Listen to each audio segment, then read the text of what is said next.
Here we go.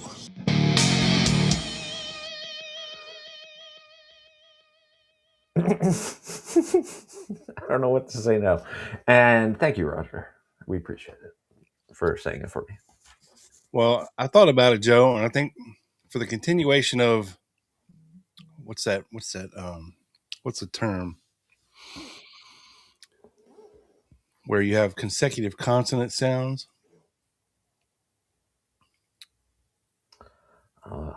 That beats me. Damn it. I'm sure the audience, some folks will know what we're saying. Consecutive consonants. There's a term for it. But after Joe says, and here we go, maybe I should come on here and say, hi, Joe. Or we could say, and here we go in Spanish, which would be somewhat appropriate. What? How do you say that? Oh, because we focus a lot on Cuban exiles. I know that will be some of our focus tonight. I just couldn't figure out, and here we go in Spanish in time. So well, it has to end in O. So that's true. If it's not on fuego, I don't know. We'll figure it out. How Alliteration. Are you? Thank you, Norman. God damn it. Alliteration. Yes. How are you, sir? Happy Friday. Tiny and Norman, you got it. I am well, sir, for a windy ass Friday night. I figure I'd put us in the cozy studio tonight, Joe, so everybody feels nice and toasty by the fire, and they can watch the snow out the window and make love on the bearskin rug if so desired. I imagine that's what Scott's background is. But background in real life.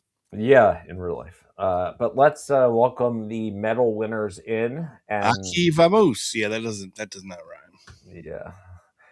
South to West got the gold medal. Congratulations, sir. And how are you? The double B, number 2. Brandon, what's up, buddy? And Trey again. I guess that's why they call me Trey. Yes, uno, dos, Trey. Do you remember that line from? Do you know the movie Stripes? I know that definitely doesn't outdate you. I do. I remember when it came out, Joe. As a matter of fact, the drill sergeant goes, "I notice you're only last." He goes, "I'm pacing myself." Yes, it's a great movie. It's a great movie. The second half falls off a little bit, to be honest, but it is a great movie. Mr. James Smith. Not as good as Porky's, but close. Tiny Dancer, happy Friday, everyone. Yes, indeed.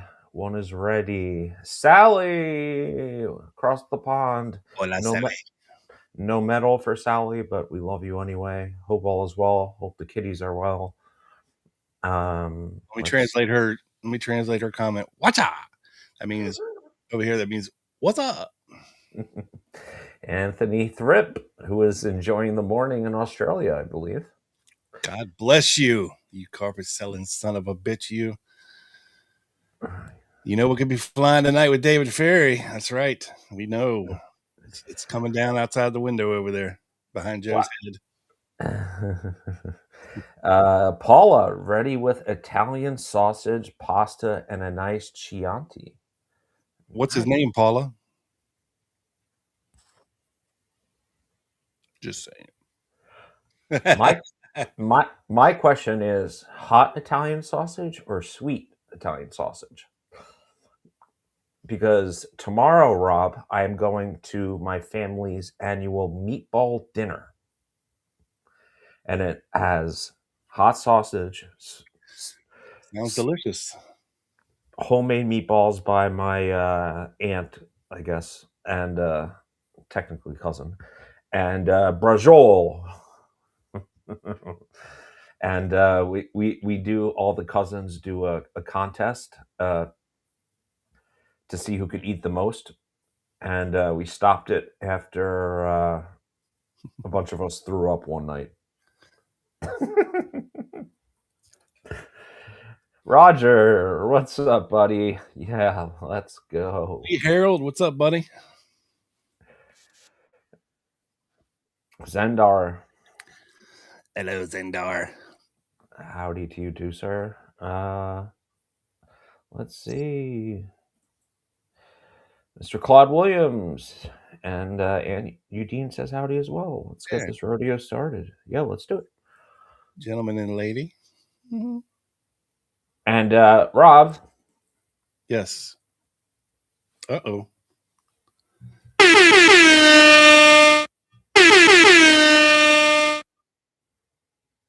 Brandon coming through, dropping 10 memberships. Holy shnikey. You won't guess who got one. I don't know. I think my chat is slacking. Okay. Or the other, I hadn't caught up yet. No, it there was. It okay. My chat you just broke the chat for me. Double B. That's okay. It's all good now. Mr. John Lindback got one. I got. He is lucky. He gets them all the time. Well, if you interact and tune in, you get one. And that's why I think I got one as well. Thank you, DWB. James King, Umbrella Man. Hey. Krista Marie got one. Hey. Hot tea, Krista Marie. Yes. Mr. Matt Fraser. Fraser. Yeah, Fraser. 274, 1000. Winston Smith, Marshall T. Vol. I think it's Tennessee Volunteers is my guess. And Wilt 333. Congratulations, everyone. Hell yeah. Thanks, Brandon. And yeah, Joey Scars is now a new member, right? And then Rob, get it ready again. Oh shit.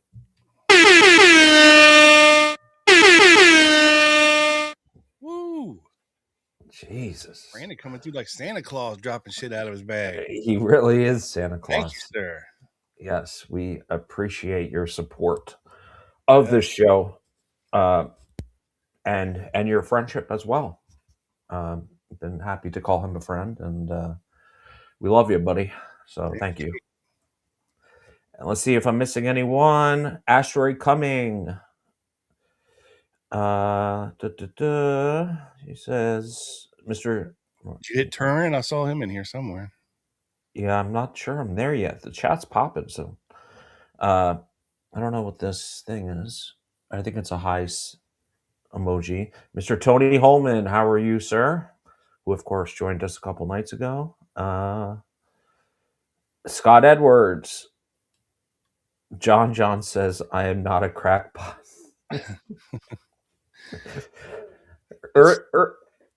Dan Quigley, I think it is, isn't he? The real JFK. Yes, early candidate for comment of the night. We played a video from Max Good. He might be our Scusa of the year. Yeah. Of these people that have like a well-financed fucking operation going and a fake JFK Jr. with no teeth.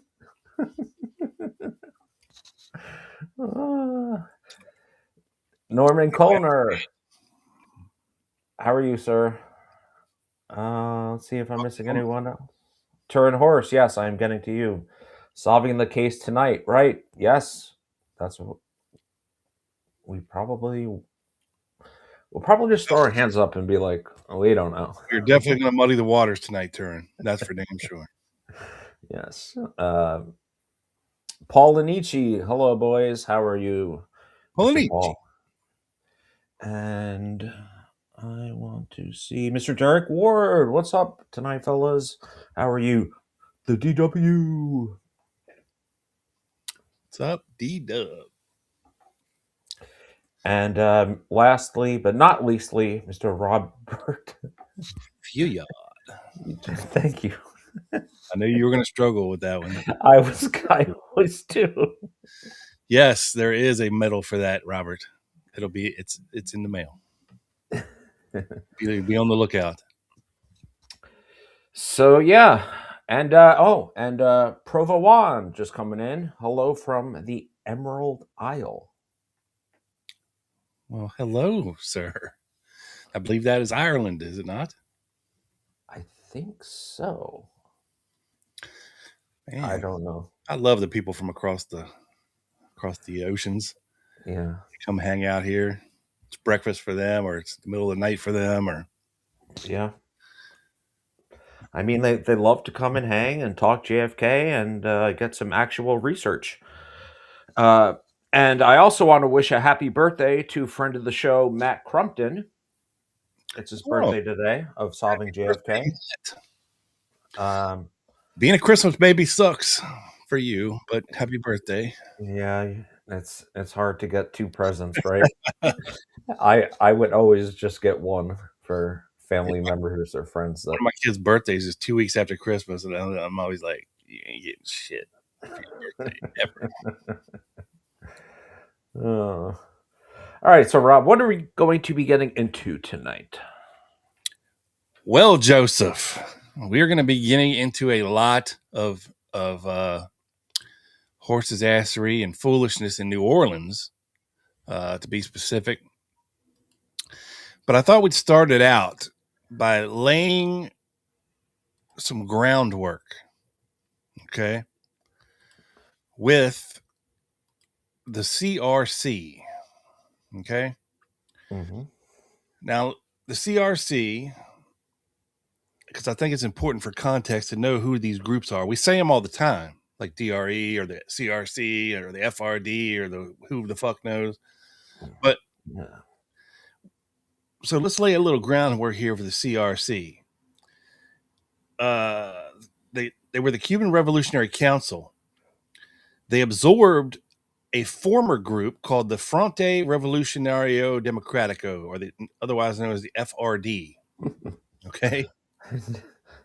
Yes, I mean all these groups, people This leaving. is special though, Joe, because at the head of it were the leaders of 5 major anti-Castro groups. So they came together to form basically the United Front, right, for a democratic revolution in Cuba.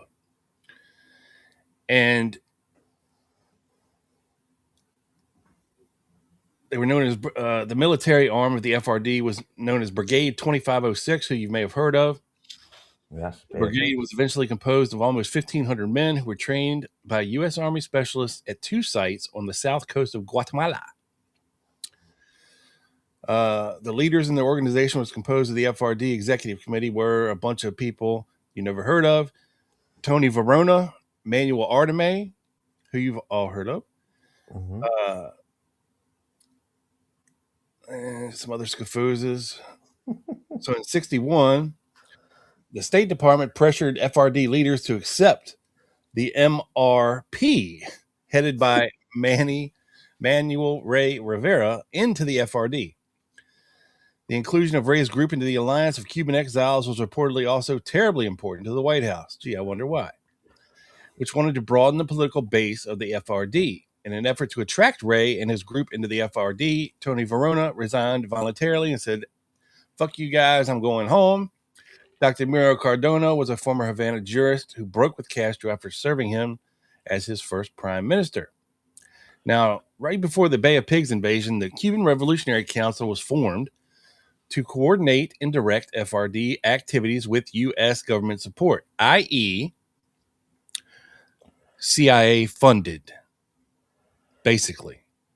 Much like we know the CIA funded the DRE, folks, like to the tune of a lot of money a month. They were doing the same thing with the CRC. Well, we'll get there, I promise. All the groups within the CRC maintained their separate identities, the leaders expressing publicly their unity, especially during the period prior to the planned invasion.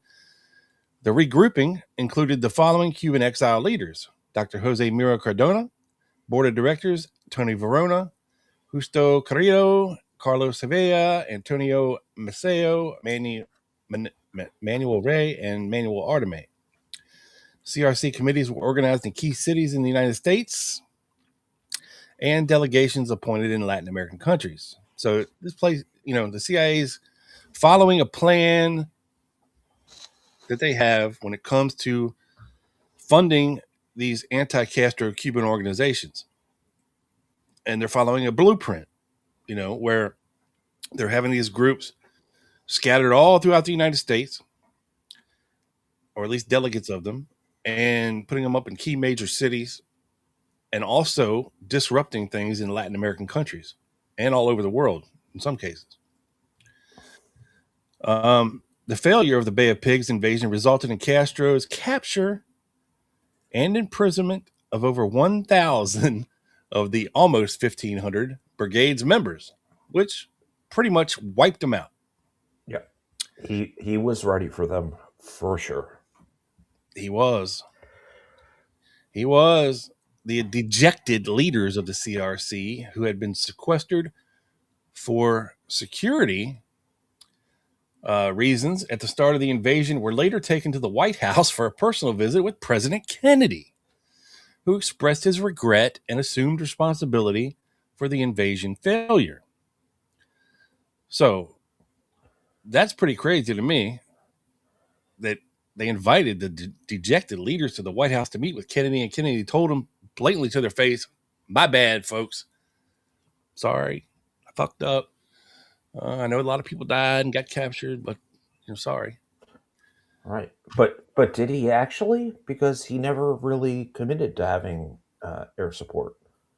Or he was just being the bigger man and taking responsibility. I think he took responsibility, and part of that is that he didn't send air support. So, shortly after the unsuccessful invasion, Manuel Rey withdrew his organization, the MRP, from the council. And by October 1961, the CRC had completely absorbed the FRD.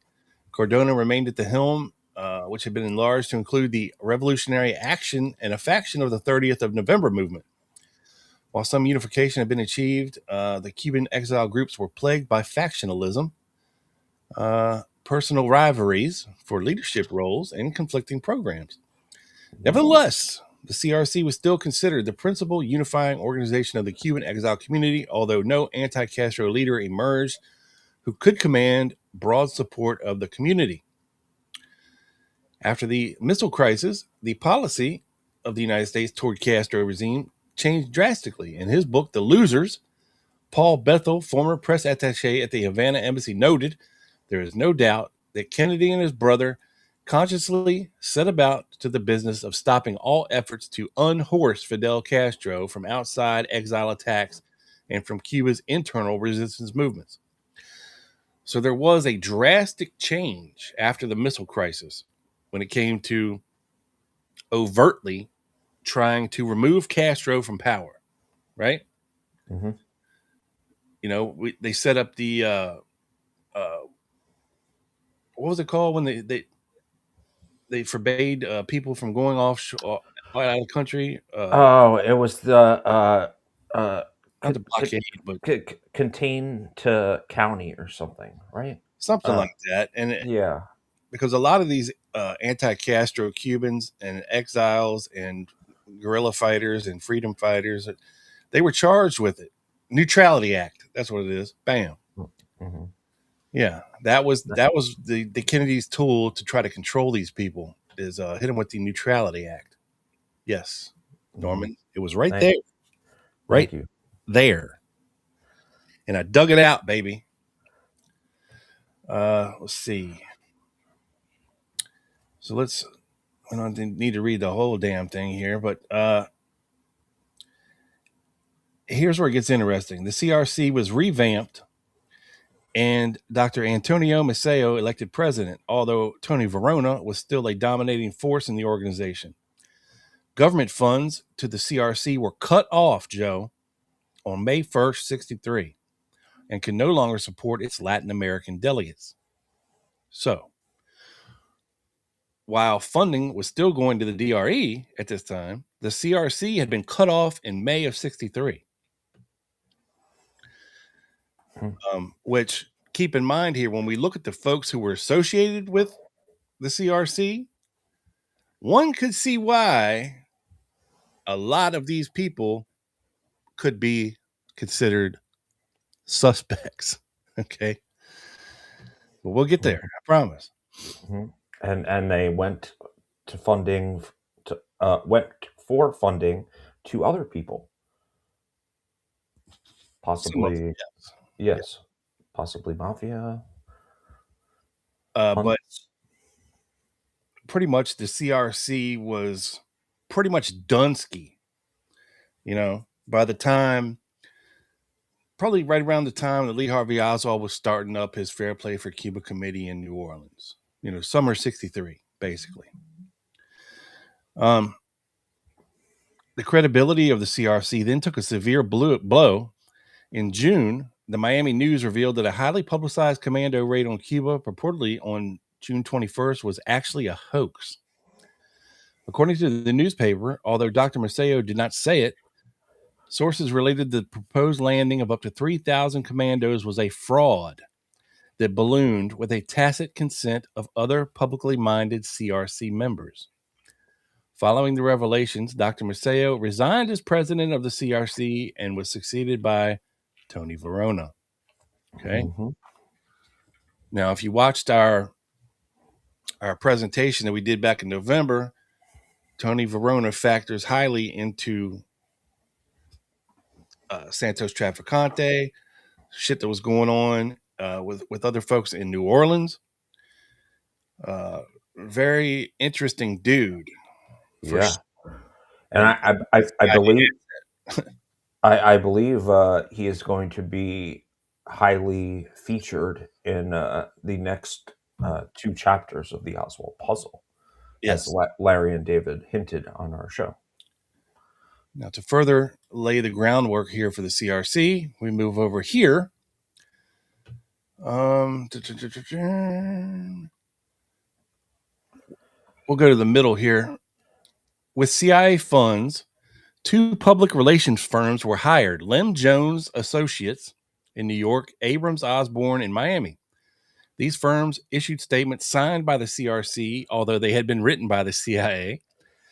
And after the October missile crisis, the Kennedy administration withdrew much of its support from the CRC and other militant exile groups. However, the CIA continued to provide the CRC with, do the math, Joe, $137,000 a month. Over 1.3 mil. Yeah. Say at 1.5 million a year. That's a lot of money in 1963. Per month. Yeah. Yeah. Yeah.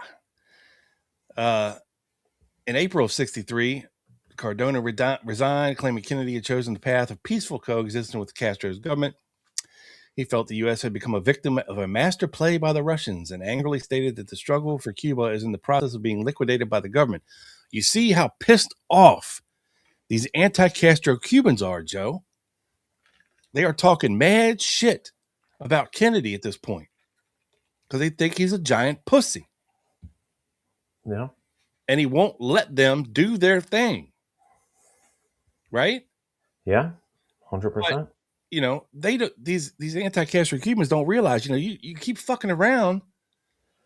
The Russians are in Cuba now with nuclear weapons pointed at us 60 miles off our shore. You can't fuck around with them. But these guys, these pissed off exiles, still think that they're going to show up on the shore in a fucking dinghy with a knife and a 30-year-old World War II rifle and somehow kill Castro and overthrow the government. Right? Right. Yeah. And, you know, take out guard posts and all these little things they were trying. So you see, at that time, the government had a giant problem on its hands. They're funding the shit. The CIA is funding the shit out of these anti-Castro groups to the tune of a ton of money a month. all of these groups have operations divisions, like the DRA, the CRC, where they're funding operations and training, right. The military supplies. That's where a lot of this money is going. Yeah.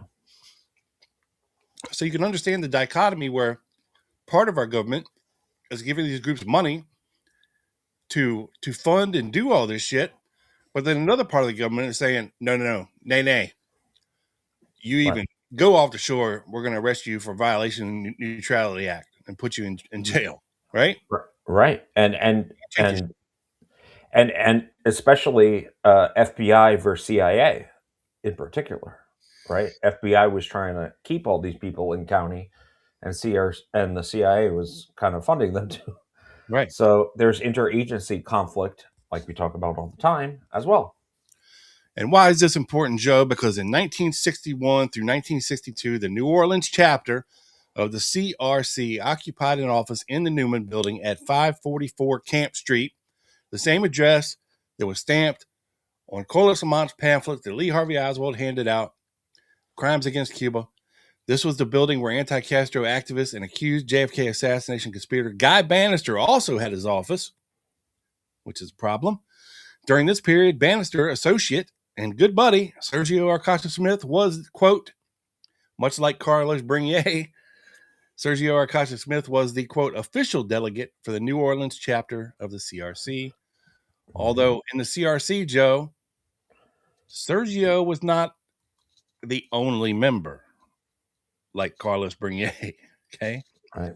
CRC, much bigger, much more CIA operatives entrenched within doing dirty business. That's why I think it's important that we take a closer look, Joe, at some of these members of the CRC. And while I don't know an official member, okay, but David Ferrie was doing a lot of work with the CRC, and I mean a lot. He was good friends with Sergio Arcacha Smith. He was seen there with them, meeting with them, eating with them, hanging with them, training with them, right? Mm-hmm.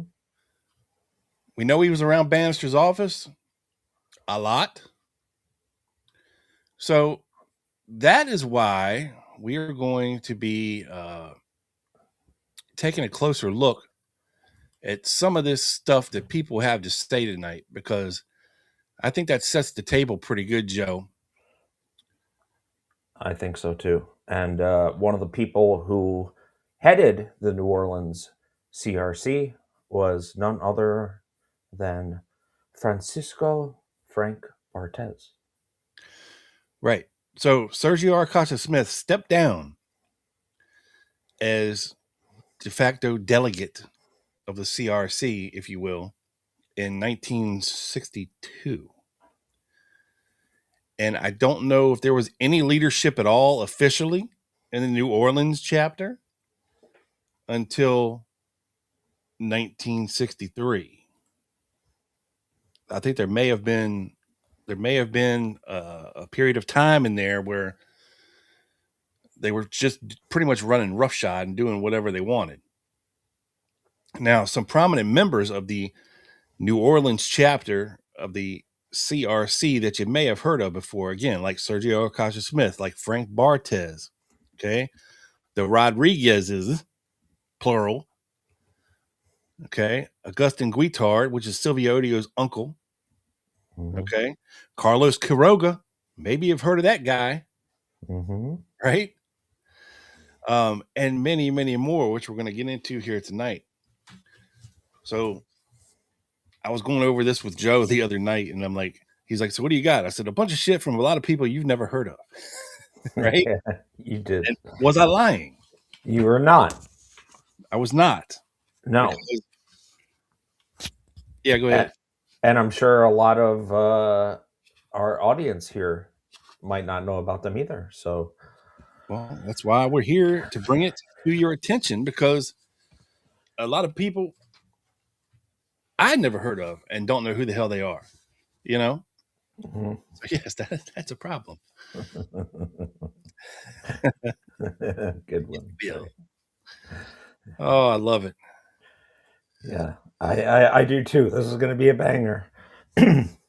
Yes, Sergio Arcacha Smith comes up. Name does come up frequently in this case. He was very much on the radar during the Garrison investigation.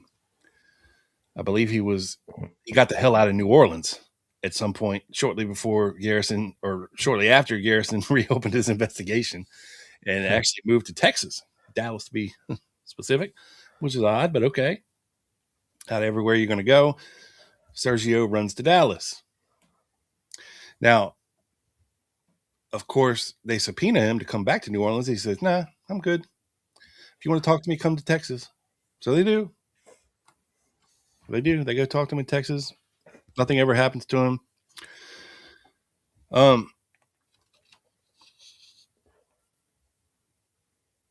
I'll save that one for when we get to Joe. That person we've never heard of, because it has something to do with what you're going to talk about. Okay. Something about what I'm going to talk about. Okay, is an interview with Michael J. Finney. Michael J. Finney. Somebody you've never heard of. But he was allegedly good friend of David Ferrie's. And was he a good guy? I don't know.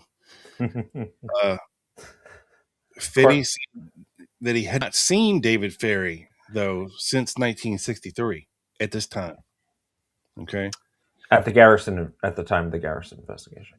No, this is during the HSCA investigation. Okay. So he hasn't seen him in like 15 years or something. Yeah, they were combing through the old French Quarter there, turning up a whole bunch of scafoozes. There's not a lack of them there, that's for sure. Yeah. But this guy either was a friend or knew very well, if you know what I'm saying, Michael Finney. He says that he hasn't seen Dave Ferrie since 1963, although I'm sure he knew he died in 67. What, Joe? What are you laughing for? Just the guy's name and what's coming. I don't know what's coming, but I know it's going to be funny. Ferrie knows what's coming. A whole lot of that out the window. Okay. In the course of speaking and spending time with David Ferrie, he had told Michael Finney that he had admired President Kennedy until the Bay of Pigs happened. Then Ferrie's ideology did a 180. He said after that, he was very vehemently anti-Kennedy. Ferrie was an intelligent man. Okay, which he was. We've heard him talk. Yeah. And fun to be around. Yeah. Depending on who you are, I reckon. Because hey, I would have hung out with him, not in that way, but I'm sure I would have had some good laughs. Oh man, where's that picture of Joe on his knees as a young boy? Oh no, don't do it. Don't do it. Don't do it. Don't do it. All right, we'll save that for members only. Yeah, save that for members only. Okay, fine. Yes, Father Ferrie, forgive me for my sins. Oh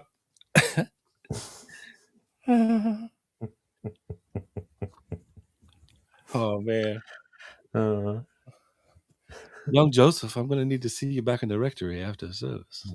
Yes. It's a picture of my confirmation sponsor. How old were you in the picture? Like 11? 12 or 13, I believe. Oh, yeah. Smooth young boy. Yeah. David Ferrie's favorite. Yeah. Right. Okay. Yeah. Tune in next week for members only. Yeah, become a member. Become a member if you'd like to see it. Trust me, you won't want to miss this picture. It's good. Oh boy. Yes, very fun to be around because he was doing things that were exciting, Joe, such as dropping people by parachute into Cuba to cause trouble. So during the time that David Ferrie is highly involved with the CRC, he is flying to Cuba, taking them supplies, guns, and even dropping motherfuckers out of his plane, his Cessna, Yeah. to infiltrate or just to say, welcome home. I don't know. Yeah. And little known fact is your boy had his Cessna solo license before he had his driver's license. I Taught used to, by David Ferrie, apparently. yeah. Joe, Joe, aka Cream Asylum Young Guy. I love it. But yeah, I did used to fly Cessnas, 152s and 172s. Yeah, Nice. small planes, Do you very think small. you could have dropped some supplies in Cuba and kept flying and made it back? Yeah, I think so. Definitely, at least pamphlets. Out you go.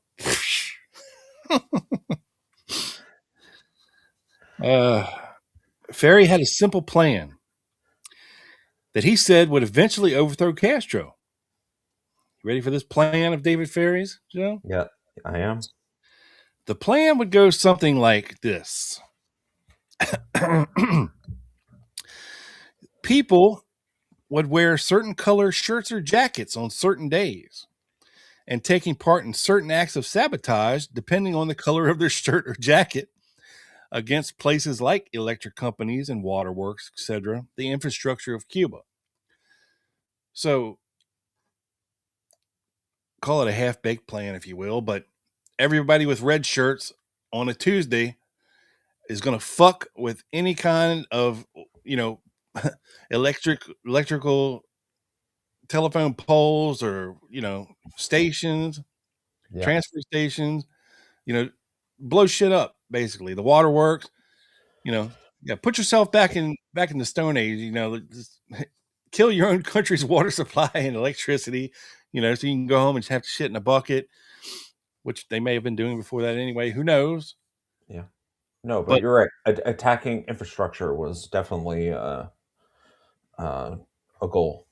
Right. Sure. But he's already thinking clandestinely. Like, how can we do this, without people knowing? I mean, it's not a great plan, but it's a plan. Everybody with green shirts attack the waterworks. Everybody with red shirts on a Wednesday, you attack the electrical shit, Everybody wearing yellow on Friday, you burn the sugar fields, Like, I don't know. It's a plan. Everyone in pink show up at my apartment on Saturday. I'll see you on Louisiana Parkway Sunday. Oh man, we are having fun. We are having fun tonight, sir. Oh, by the way, another prominent member of the CRC, Joe, was somebody by the name of Horace Pena, who we've been talking the shit out of for the past couple of weeks. Ferrie met with Horace Pena and possibly Arcacha Smith at the Lakefront Airport. Remember, Horace Pena says that Ferrie taught Pena how to fly a Cessna. Then he was in the cockpit with this dude for like 14 hours, over the course of lessons. Right? So this is Michael Finney, whoever the fuck this guy is, corroborating Horace Pena, of all people. Now, it promised them that they, the squadron, would train fighters against Castro. After the Bay of Pigs, and before the Bay of Pigs, this activity went on, meaning training camps close to New Orleans, like Lake Pontchartrain and others. Ferrie had a light observation plane rebuilt in the rear of a business on an airline highway, and it was flyable. Finney said he flew in it. This is the plane that O'Sullivan was looking for when he testified to the Warren Commission. that Ferrie's plane was not flyable during 63, but it was. Investigations should be able to prove that this plane was available to Ferrie. Another plan that Ferrie had was to use a submersible vehicle that would be battery powered and take 2 men, okay, at least 60 miles to Cuba.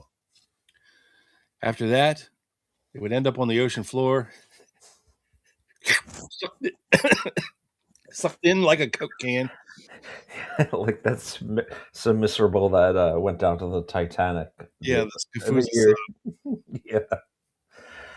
That that was... If you think I'm getting in a sub that ain't really a sub that might have been built by David Ferrie, you are fucking crazy. Yeah. Especially with David Ferrie. Because if that suction didn't kill you, the other one might. If you get my drift. Imagine being trapped in a sub with David Ferrie. Jesus. Would you do it just for the stories? No. No. You could take him. I could take him, but I can't drive a sub. No, but look, I'm too old to fuck around. Maybe in my 20s. But Rob, the Triple B, Big Bad Bob, is not getting on a fucking sub. I don't care if it's 20,000 feet long, nuclear powered, whatever the fuck fancy shit they got going on right now. Nope, that's like top fear. I hate the ocean. You put me in a fucking box I can't get out of at the bottom of it. I'm Looney Tunes, bro. Oh, stick a fork in me because I'm done. I'm killing everybody on that motherfucker. I didn't know you hated the ocean. Yeah, I don't like being in water I can't see the bottom in. I don't like weird shit brushing up against my leg or stepping on a fucking crab or no. Fair enough. Hey, fair enough. I'm good. Slacker Dan with maybe the comment of the night so far. Scott, you're gonna have to one up that. much like an armpit, the cockpit is that area right beside the inner thigh and balls. and also notable, Rob, is that Brignier was part of the CRC until I think it was June 62, and then he switched to the DRE, which I think was the time that around the time that funding got cut off. Yeah, it was the time when Sergio kind of quit being the head guy, and they just kind of not disbanded, but just dissolved a little bit, if you will, into something not as formal as they used to be. And then the guys, some of them went and did their own shit. Some went independent. Some hung around, still met unofficially in people's houses and shit like that. Right. So again, we got Ferrie back in his sub. There would be battery powered. Yeah. Okay. The men would have to wear, Joe. You have to wear this, according to Ferrie. Skin diving gear. So that means skin tights. You could only wear a snorkel. Okay. A pair of Speedos. What's a snorkel gonna do? It's skin diving gear, bro. You had to have flippers, a Speedo, and a snorkel. That's all you could wear in David Ferrie's sub. Okay. It's for ease of access purposes. David Ferrie doesn't want you coming up for air very often. You need a snorkel. Oh, Lord. Benny didn't know what they would attack with this sub. He worked on the submersible, and he tested the electric motor and gears himself. So this is actually something that David Ferrie is trying to do. He's building a fucking sub. Yeah. I mean, however crazy an idea it was, he was committed to the cause. That's for sure. Wow. Finney stated that all this was happening very fast, and they had about 30 members when the parents started to get upset. So I don't know what kind of club Finney was in with Ferrie, but apparently there was Oh my God. 30 members whose parents started to be a little upset that they were spending a little too much time with their sons. Which indicates that they are minors. But we'll get there. At the time, Finney was only 16 years old. And he couldn't understand what upset them so much. You know, just 16, we're hanging out with Dave Ferrie. You know what I mean? Yeah, going in his man-made. Building subs. Yeah. Wearing skin diving outfits. Yeah, what's the problem? Yeah. Karen, It's a Mom and hard Dad. day. They really are, Trey. And so Finney went home and told his parents about bombing Cuba. Oh, why would you do that? Why would you do that? You got to know that's not going to go over well. You know, you just come home from building a sub all day with David Ferrie, and you sit down at the family dinner table. You say, what'd you do today? Oh, well, you know, I skipped school today. You know, I got to build a sub over at Dave's house. We're going to go bomb Cuba in it. And the parents are like mortified. Like, what the fuck? He says he was bewildered by their response. So the parents checked out this squadron and found out that it was not chartered or sanctioned by the CAP, and kids had to drop out. Finney can now understand, looking back through the eyes of an adult, how this must have upset people that knew all the implications of what the squadron was planning. He felt that they would carry out their plan until the heat came down from the parents. So Ferrie had these kids convinced that they were going to be part of invading Cuba. right. Okay. We call that child labor now. You know, hey, free child labor. Come on, boys. Come on back to the crib. Finney feels that he might have seen Lee Harvey Oswald at an encampment of the Falcons north of the lake during an encampment sometime in 1963 when it was real cold out, whenever the hell that may have been. Had to be, I doubt it was cold in August and July and June and May, maybe early May. Had to be spring, right? Had to be. I mean, early in November or October that we don't know about. No, early winter, January, February, March. Yeah. You think? Let's see. He then thought a moment and said that it actually might have been in 1961 when he saw Lee Harvey Oswald, not 63. Which, of course, it's a problem. That's a problem. Yeah. He did not get back until June of 1962 to New York. Finney then says he went to Ferrie's parties occasionally. So, at 16. And thinks that he met Clay Shaw at one of these, but he's not sure. So that is Michael Finney's HSCA interview. And that's only one page of it. It's one of these incomplete things that Malcolm Blunt found, raiding the archives at some point. Wow. And what I read you is page 2 of the interview with Michael Finney. We don't have page 3 or 1 or however long this thing is. This is one page from Michael Finney. Okay. And we got all that. So, yeah. Crazy. Oika Volta. Oika Volta. That's right. Next, we have an interview with George Bosch. Again, same thing, an incomplete interview. I have page 2. So if there's page 2, there must be a page 1, and it's labeled incomplete, which means there must be more than 2 pages. So, but we'll go with what we got here on page 2.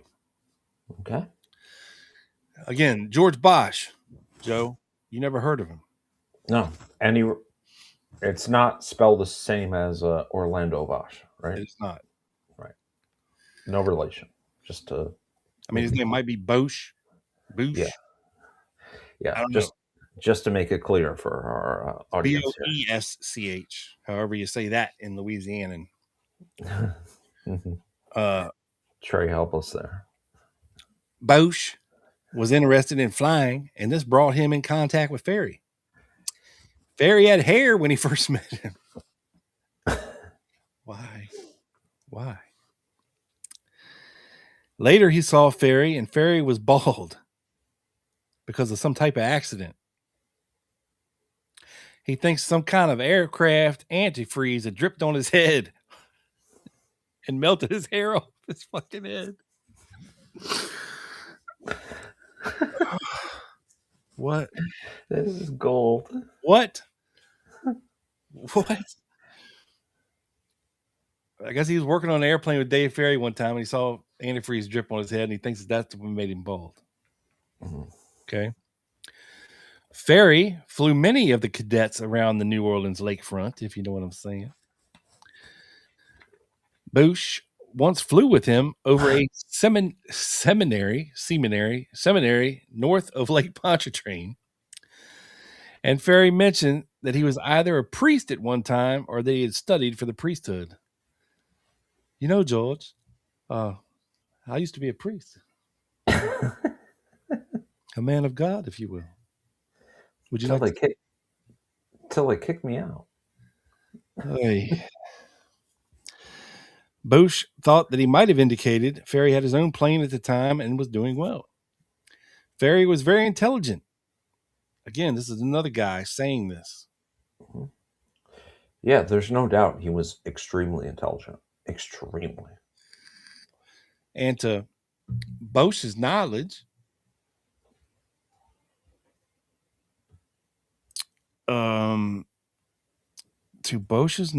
he never had any tendencies towards homosexuality. He must have not been his type. Yeah, he must have been ugly. George must have been fugly ugly, boy.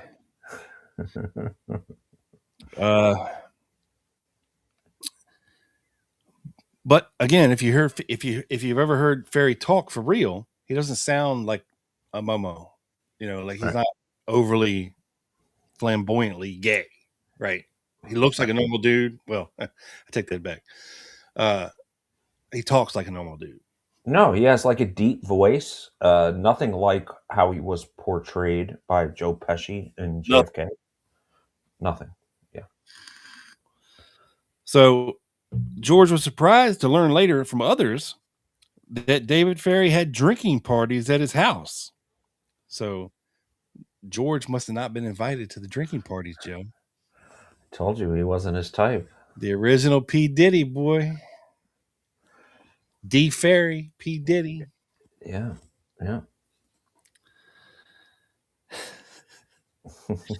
Call me D. Diddy.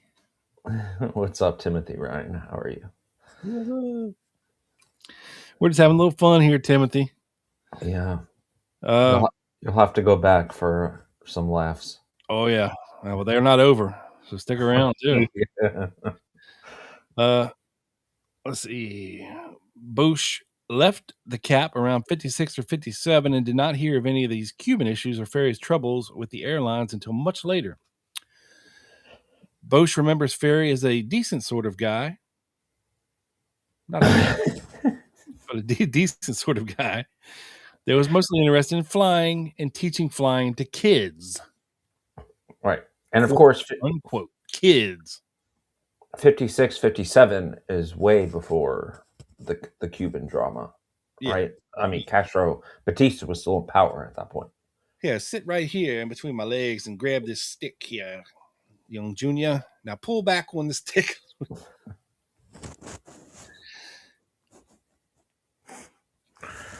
Put your feet right here on my feet. These are your pedals. These are your rudder pedals here, sir.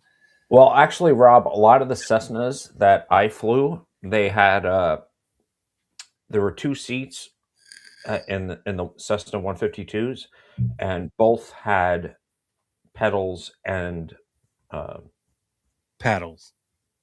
yeah, Pedals.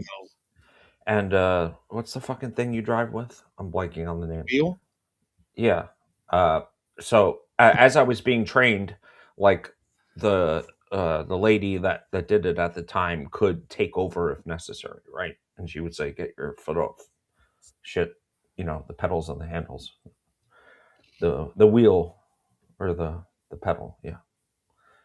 So Yes. Needless to say, there was a lot of grabbing going on in the Cessna with pedals and paddles and sticks. it's very close. Ferrie and Bosch went to the squadron to help them get started with the CAT program. Ferrie did not like the idea of girls learning anything about flying. Those bitches is grounded. No girls allowed here in this club. He might have been ahead. He might have been ahead of the game on that one. He was even against them being in the Civil Air Patrol and against them being in the Girl Scouts, apparently. Right. And again, this is 1950s. So yeah. Bosch went to the squadron meetings for 2 or 3 months and remembers seeing Lee Harvey Oswald there. He can remember because there were only 12 or so people at those meetings as opposed to sometimes 60 or 70 at the lakefront. Bosch did not have any social contact with Oswald, but remembers him as quiet, timid, if you will. He remembers others by faces, but cannot put names on them because they did not gain the notoriety that Oswald did, of course. He cannot place Oswald and Ferrie together at any other place other than those meetings. But again, remember, George Bosch, ugly, not invited to the parties. Okay. Bosch last saw Ferrie when he, George Bosch, was driving a bus. Ferrie was handing out leaflets on Canal Street and Elks Place, and he waved to Bosch after seeing him. Bosch didn't know what the leaflets were about, but later saw a television that this group were handing out leaflets about Cuba. He cannot remember if they were around the same time as Oswald was arrested. Why does this sound familiar to you, Joe? Or am I having a deja vu moment? no, it does not. Okay. Hey, Krista, you got gifted a membership, by the way. Yeah, you did.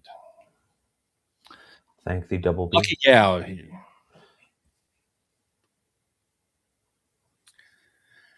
And Krista, send me an email at thelonegunmanpodcast@gmail.com. I have a theme song for your podcast to share with you. Whoa. Yeah, I don't want to make you put your email in the chat. So send one to me and I'll send it back to you. Let's see here. Bosch stated that he never visited Ferrie's apartment on Atherton Drive or on Louisiana Parkway. He has no knowledge of the parties that went on there. Again, because he was ugly. Very buck teeth. He suggested the following might be able to help us. One James Llewellyn from Dave's hometown. Check him out. Gene Cherilak, a radio man whose family owns the Ferncrest Day Children's School. If you want to know more about Dave Ferrie, apparently. Jesus Christ. Yeah. All right, Joe. Next up, we got some contact with. I don't know what we got going on here. Okay. HSCA outside contact report with a Mr. John Irion. Yes, another person I have not heard about. Yes. Irion. Yes. Correct? Yes. Not to be confused with Jeremy Irons. John Irion. Investigators Bob Burris and Lawrence Larry Delsa met with Mr. Irion at his home and continued the interview from October 78 with photos and information pertaining to 531 Lafayette Street, otherwise known as the office of Guy Bannister, Joe, and photos pertaining to Sweet Dave Ferrie during his cap days and in the later period 60 through 64 in New Orleans.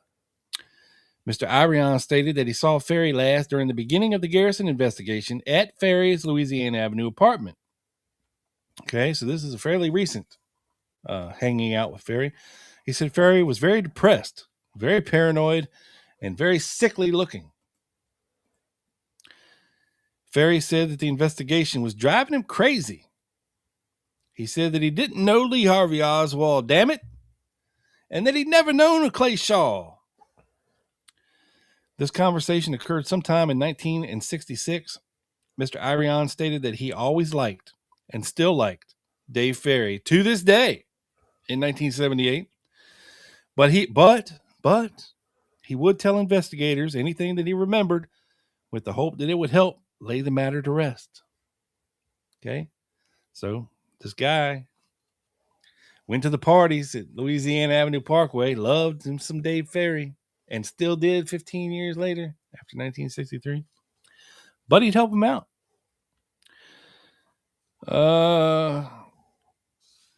So let's get to this interview with John Irion. James says this is the sickest, most disgusting, greatest Lone Goodman podcast ever. Yeah, we are having fun. That's what we like to do here. We'll take it. Yeah. We will take it. Just hold on to your seat because it's better. We ain't anywhere near being done. Mr. Irion stated that he was a little surprised that no one from the federal government, like the FBI or the Secret Service, had ever contacted him during the Warren Commission investigation, due to the fact that he knew Dave Ferrie very well, if you know what I'm saying. He believes that Al Sheremy might be the only person that knew Ferrie in his last days better than him. The internal mobile security unit was made up of approximately 12 to 15 members. So apparently this is some kind of special unit. Special unit George Senator that David Ferrie put together that was made up of approximately 12 to 15 young boys that were from the CAP program and the Falcon Squadron, and about 4 other people who were not connected to either of those organizations. They just happened to be young boys. Al Sheremy was a member. One of the photos he was shown was of a Lynn Taylor. Mr. Irion remembers her. Oh, we have a female in the midst. From the CAP program, and remembered that she had a sister named Pam and that she had dated Al Sheremy. Her father, name unknown, was a con man that swindled a lot of money from a group of Catholic priests in California. One of the schemes that was discussed was a business from Colombia that would harvest a nut. I'm not shitting you, man. Hold on. Did I read that right? Yeah, one of the schemes that was discussed was a business from Colombia. Okay, I guess they're talking about the country, not a city, that would harvest a nut and crush it for its oil and chemical content that was supposed to be valuable. Al Sheremy went to South America to check something like that out. He went to go down and check out some nuts. Irion hasn't seen the Taylors or Sheremy in years. So this is their get rich quick scheme, Joe. They're going to crush nuts, extract the valuable nut milk, and make something with it, apparently. Maybe ran out of nuts. Yeah. You know where the other nut milk came from. Yeah. Maybe he was giving it to Mary Sherman. Yeah. A Leonard Wiley was another member of the IMSU or the CAP. Irion remembers him as Wally or some name such as that. He thinks that he was a private or corporal in one of the units. He remembers Wiley as having a bad temper that would flare up easily. Wiley would fall into the group of people that Ferrie was always trying to help because of broken homes or personal problems, i.e., easy victims. Yes, i.e. Jeffrey Epstein did the same thing. Easy victims. Yeah, very easy to groom. Ariane did not know about Wiley marrying or murdering. Oh, wait, what the fuck? Holy shit. Okay, well, apparently Leonard Wiley, aka Wally, ended up marrying and murdering dancer Marilyn Moon from Jack Ruby's Carousel Club. How's that for a small world? That's crazy. He married her and murdered her. I remember hearing the name Marilyn Moon being one of Jack Ruby's dancers. Yeah. Did she have a different stage name? Well, I'm pretty sure Marilyn Moon was her stage name. Okay. Yeah. That's crazy. Marilyn Monroe. Yeah, right. Kill me. I bet she made that name based off that. Ariane says that William Dalzell looked like a man he remembered from around Bannister's office or Ferrie's apartment. And oh, by the way, another CRC member, Joe. William Dalzell. I did not know he was part of the CRC. Yes. Him was. Wait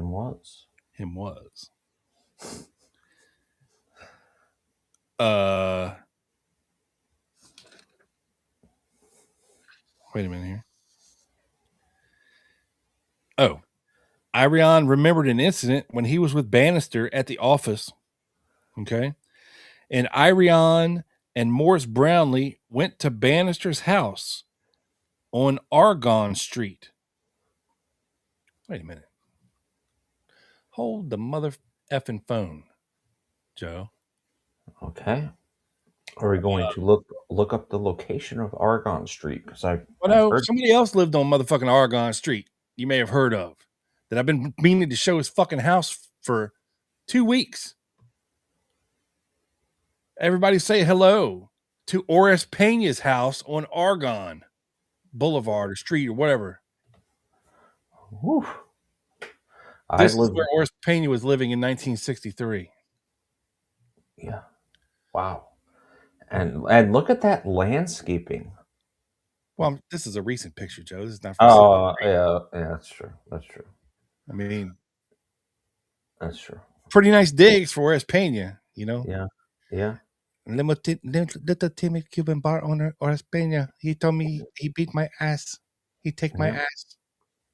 FBI informant Warren DeBreeze probably paid some of it. Wow. That's a nice house. So he lived right down the street from Guy Bannister, apparently, Oris Pena. Interesting.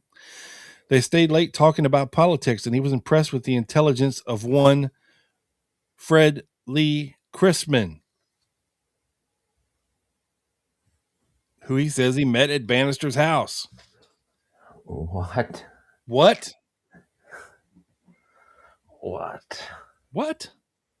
Small world after all. Ferrie was also there. So Dave Ferrie knew Fred Lee Chrisman. Guy Bannister. Morris Brownlee was there. Ferrie's little buddy. It says Ferrie was also present, and he remembers that Ferrie stated that there wasn't much difference between the Catholic Church and communism. Just a priest. Ariane believes that Chrisman slept at Bannister's home that night because they all left except him.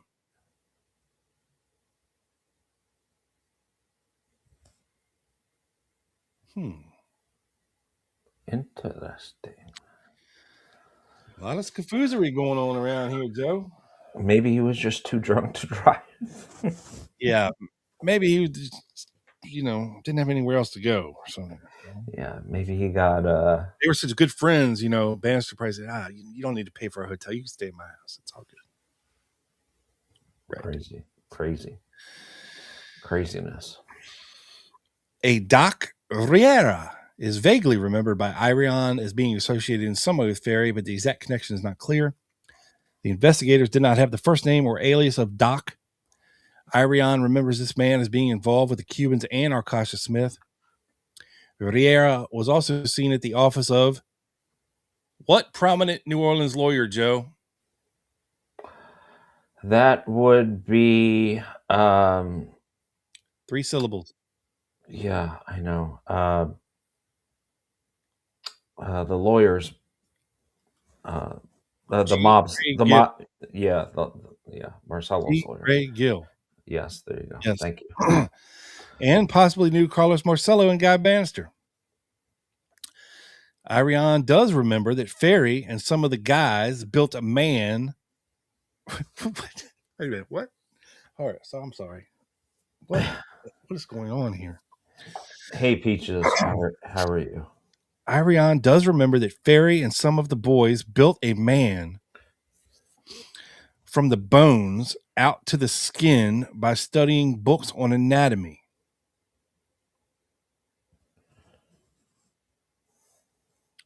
What the fuck? Were they playing around with dead bodies and like rebuilding a man from the bones out to the skin? Like, what are we doing here? It kind of sounds like that. I have no idea. Like a horror movie.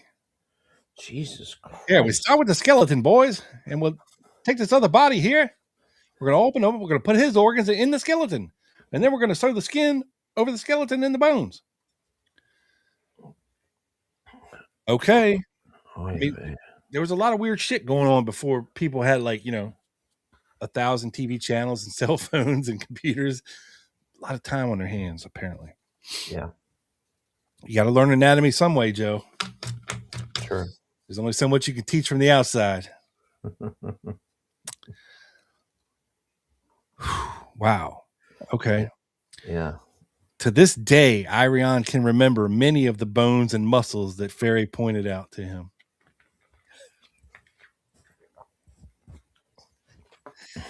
What is going on here? I don't know. It was one of Ferrie's many interests, Joe.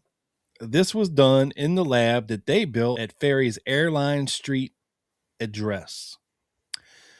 So apparently he just didn't have an apartment on Louisiana Parkway. He had a secret laboratory at an Airline Street address where he was building subs and fucking with dead bodies, apparently. And I don't know what else. Where do you even get them? Dude, I don't know. I know. It's just nuts. Ferrie got into an argument with Irion's brother over what the inside particles of an atom were. See, I believe that because it's so specific.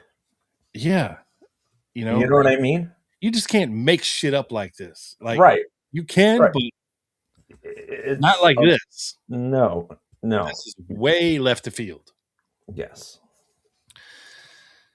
The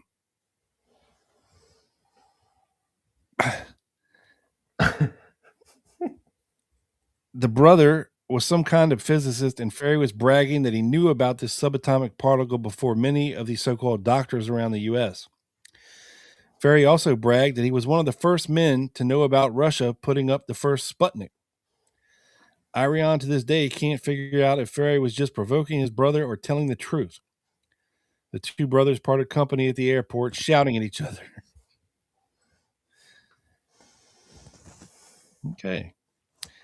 Jose Durenari, whoever that is, said Irion said he looks familiar and believed that he knew him from around the International House, or the International Trade Mart, if you will. Some guy named Gutierrez, photo from Dade County, Florida Sheriff's Department. He might have been one of the few outsiders to train with the IMSU. They're showing him pictures of people now. And he's recognizing some of them. Douglas Lethridge, an old-time flying buddy of Ferrie, he recognized. He's in a uniform that looks like it was Army Air Corps. Irion remembers his photo being in Ferrie's apartment, but he never met the man. Bill Martin, who was known from being around planes at the airport. Ah, another Martin.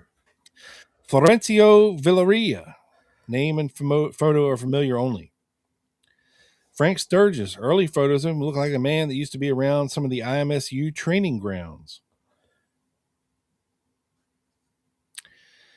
Jim Grafeo, a friend of Ferrie, strong guy with a bad temper, aka a bad dude.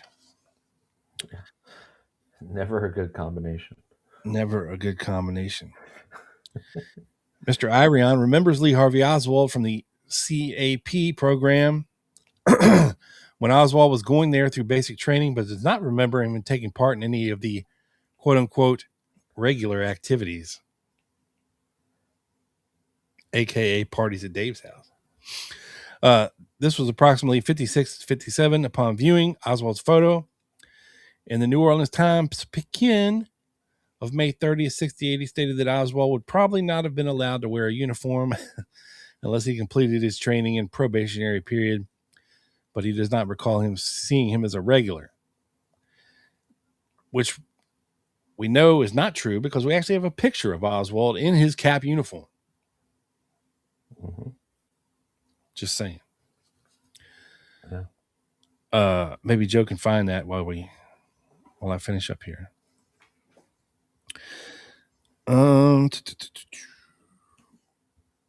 The other photo in the same news article shows from left to right, but not identified in the photos, a Joseph Thompson, a Catherine Carter, then Mayor Desleps Morrison.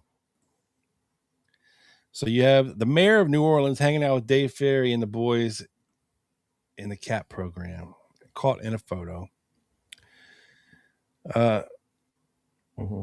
A Robert Boylston, John Irion himself, and David Ferrie.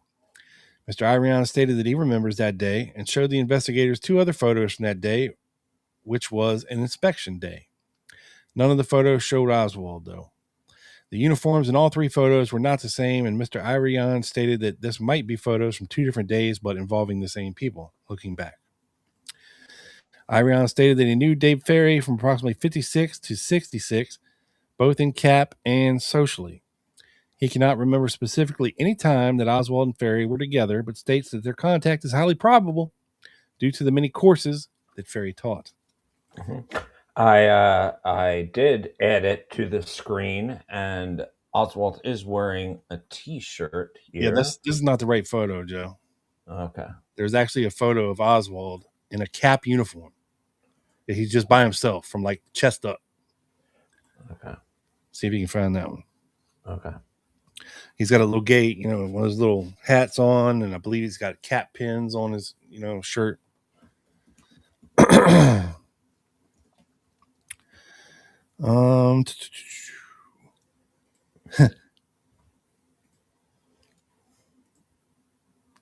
was I? Oh, I got it. You got it now? Yeah. Okay. Let me see if I could share this correctly with one shot.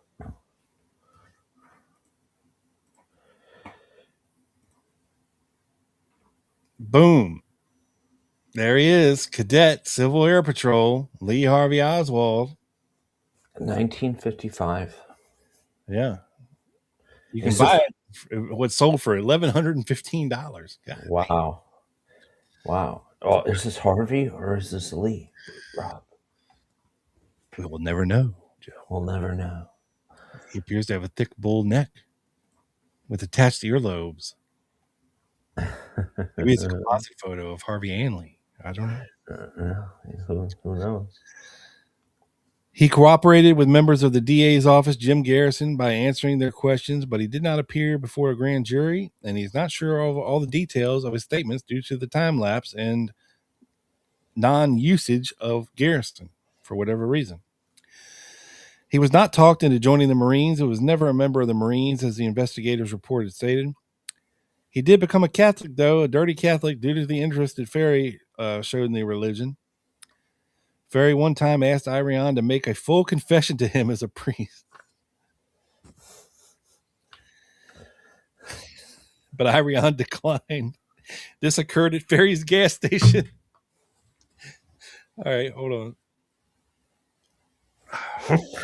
God, I already had to put my eye drops in because I was crying so Here, hard. son, come into the men's bathroom with me for a second. Come here. Have a seat. Have a seat on the Yeah. toilet right there. All right, I'm going to stand over here on the other side of this partition here. You sit right there. And I want you to confess all your sins to me, son. Tell me what you do at night laying in your bed all alone. Jar of Vaseline or baby oil by your side, a couple of tissues, maybe a sock. Tell me your deepest, dirtiest thoughts as you lay. I mean, what the fuck? I have no idea, man. It's craziness. Mr. Irion's opinion of Ferrie is that he was a dynamic leader and very intelligent. Here's another guy, third one in a row, talking about how intelligent this dude was, but with a flaw in his character that always seemed to have him at odds with people around him.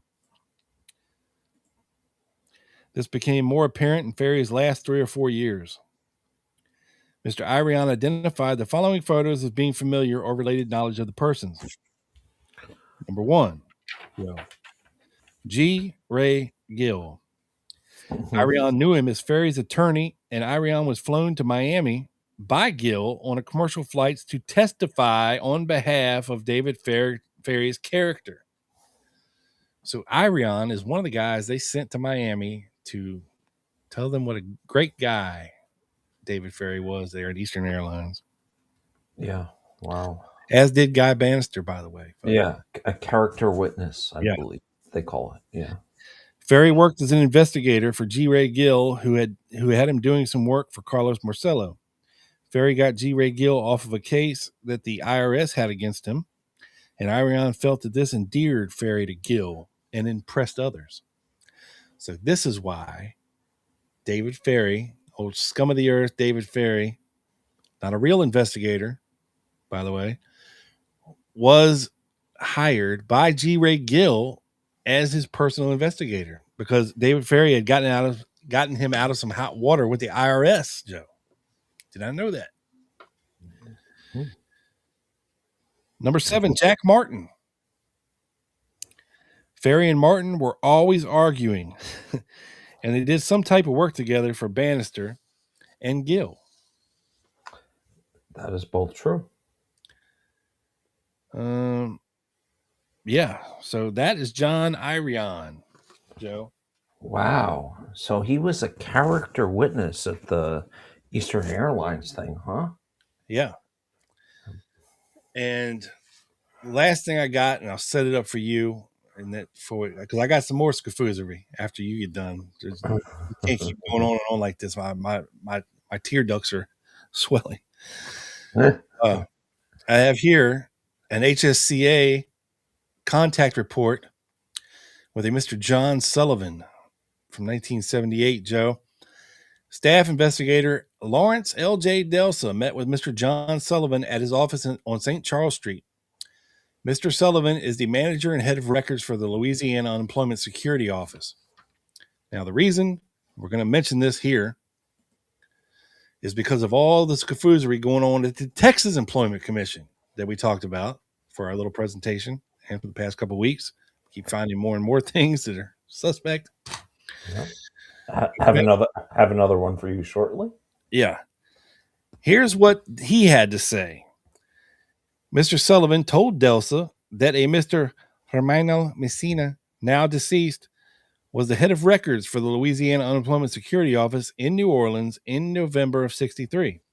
In that month, Mr. Messina turned all of the records over to either the FBI or the Secret Service, and they were never returned.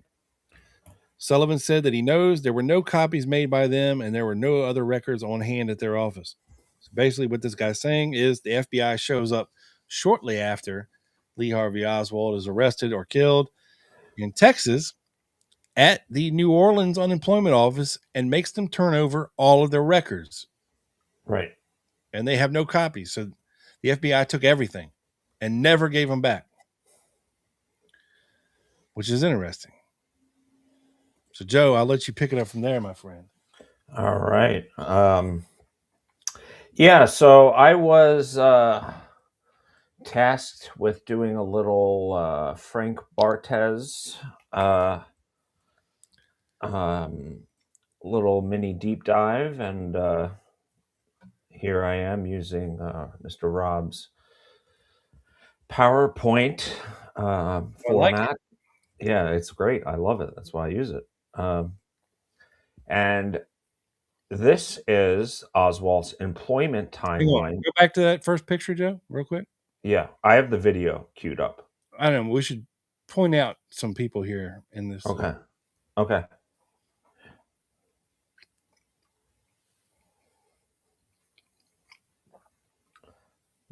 Point them out. Oh, I thought you were going to do it. I don't know. Oh, they all look the same to me. Oh. Wow. Much like the Chinese, they all look the same to me. Yeah. All right, continue with your presentation, Joe. Okay. So I looked at Oswald's employment timeline, and we're going to go through the video in a second. Of I believe it's August 10th at the New Orleans courtroom. But it goes through all of Oswald's employment commission, blah blah blah, and I found an interesting warrant commission exhibit number 2462. Like we didn't have enough of them. Lee's unemployment visits. And what? And I kind of, this is a layup for you. What is missing from this, Rob? His 4863 visit. Yeah. Allegedly. But they have every date he either got a check or I believe he got his check mailed to the P.O. box from the Texas Unemployment Commission. But I thought that was very interesting. And no 4.8 again. It's crazy. And these are all these different forms and, probably out of state unemployment forms type of thing. Then I found an HSCA Oswald chronology. And Rob, you will not guess what they reference for this. It's absolutely nuts. Okay. So I'm going to fast forward here. We're going to April 7th. Hold on. Let me see if I missed something.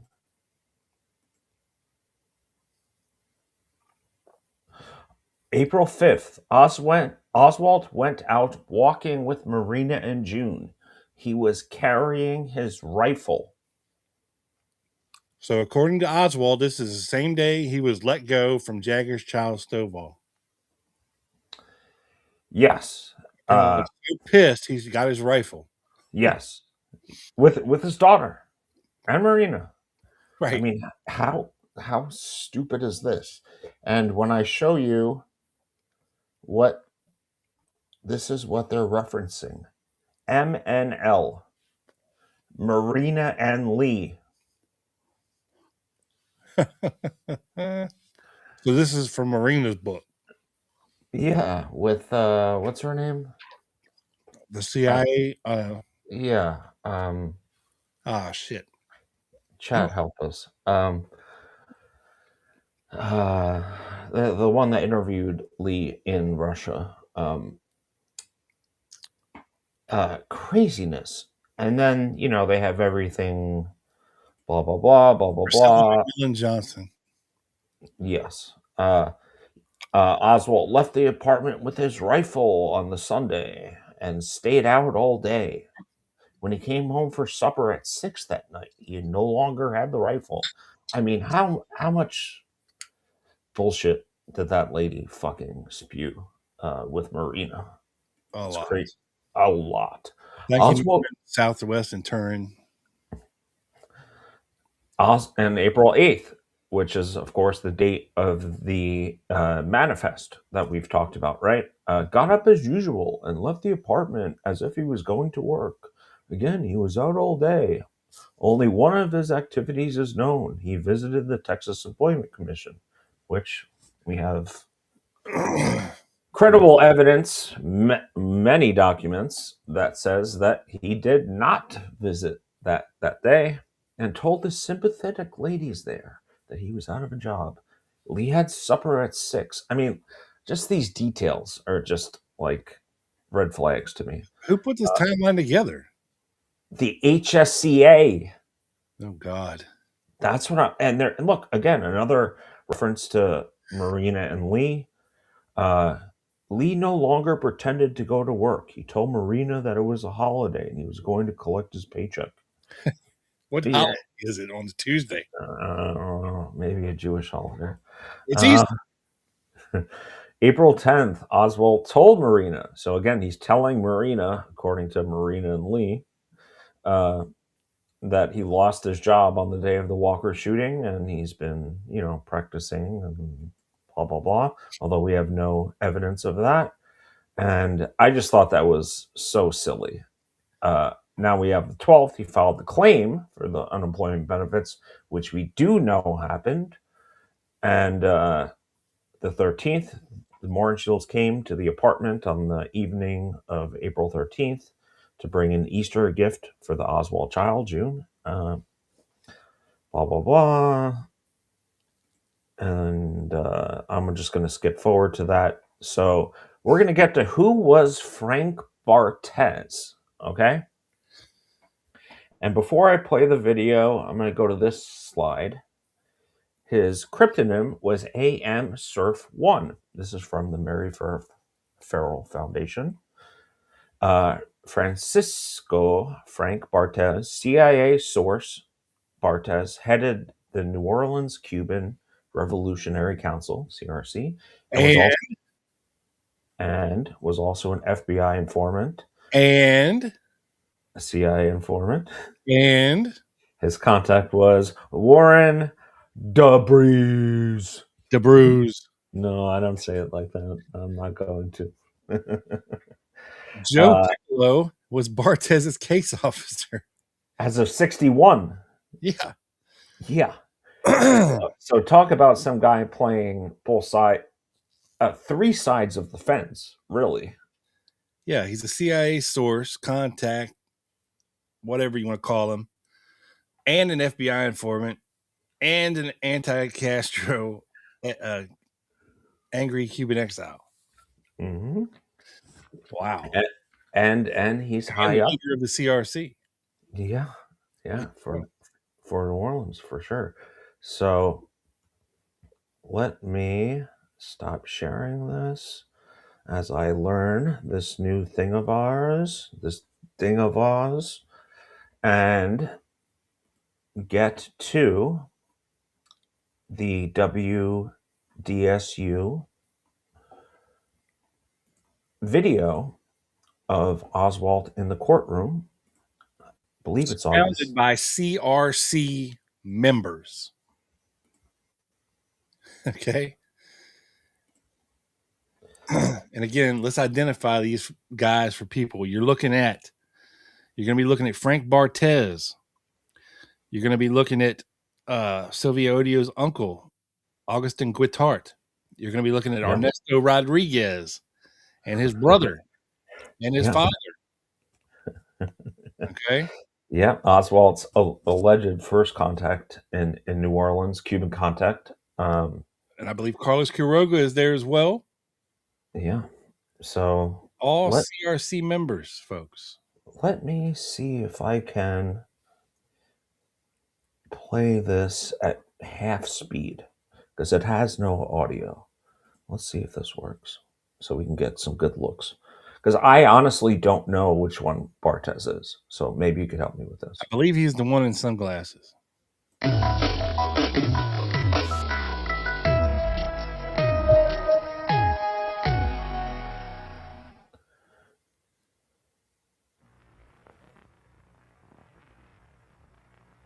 Him? No. That's the old man, Rodriguez. Oh, okay. That's the father of Emilio and Ernesto. The one right in the front there that you barely saw him turn. That was him. Yeah. And you have Lee here trolling. Hanging out in the courthouse saying, I see you guys. So this one in right here. Yes. Let me pause it to get because I did clip this. This guy. Yes. I believe that is Frank Bartes. Jesus Christ, it's like the who's who of CIA anti-Castro Cubans here. Yeah. And many of them are wearing sunglasses in a building in 1963. I wear my sunglasses at night. Which one is he? I believe this. I don't know if these are the guys or if this is Bernier, Hernandez, and Cruz. I can't remember. Yeah, Manuel Cruz. Yeah, I think you're right. Miguel. Yeah, Miguel. Now there's old man back there. So they're all together. They all know each other. There's the guidebook for the Marines that Oswald gave Bernier when he went into his store. Yeah. Not in bitch, he come in my store. He give me this book. He say he want to help us. Yeah. He secretly Castro lover. Not in great quality. In Amazon, it would be considered the lowest quality. Yes, that's a very loved copy, if you will. Yeah. Pages is a little stuck together. L.H. Oswald. Yeah, right here. Yeah. See, right here, his name. His name is right here. Oh, let me go back. Was that Bartes?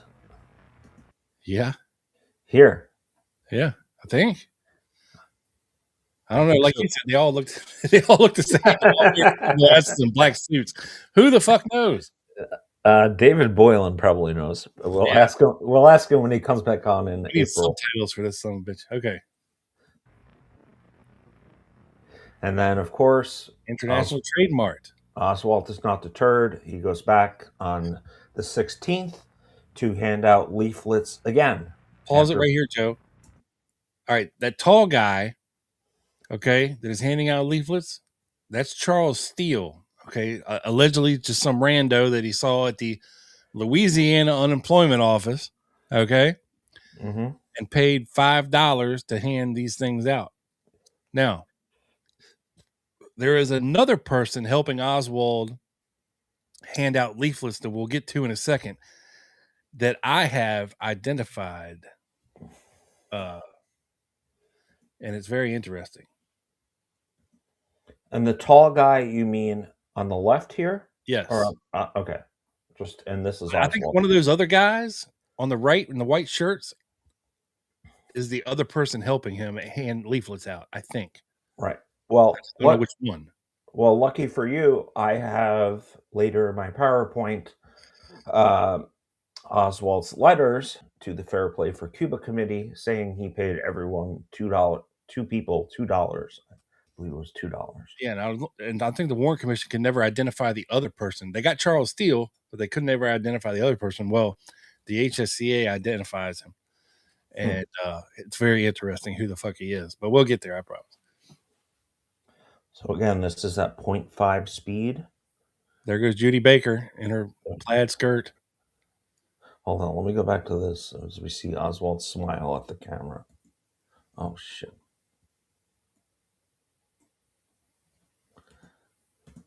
Oh, God, it's so quick. You're too slow. And no, I'm not. I'm trying. There we go. There you caught him. He is not a care in the fucking world. Nope. Loving life. And whoever these dark-complected men are behind him, who the fuck knows? Probably some pissed off Cubans, I would assume. Yeah, I don't know. They don't seem very pissed off. I'll give you $2 and a hand job. Help me out. Yeah, this is this is the tall guy, right? On the right there. Charles Steele. And this is this the guy they say that was Shelley? No. No. I don't think so. Who might have just been smoking a cig. Look at his shorts. I respect that. A Don doesn't wear shorts. That's a Sopranos quote. There's a Don walking down the street with that cigar hanging out. Yeah. I don't know. On his waist. And then we go there to the W, to the... I love it. It's crazy, man, right? So who is Bartes? And I have some documents to show here once I can figure it out.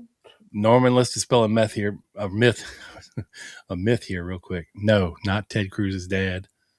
That is a Judy Baker bullshit claim that we do not acknowledge here at the Lone Gentleman Podcast. Did she come up with that?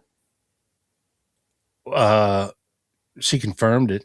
I don't know who first said it, but she was like, "Oh yeah, it was Ted Cruz's dad, Miguel Cruz." But no.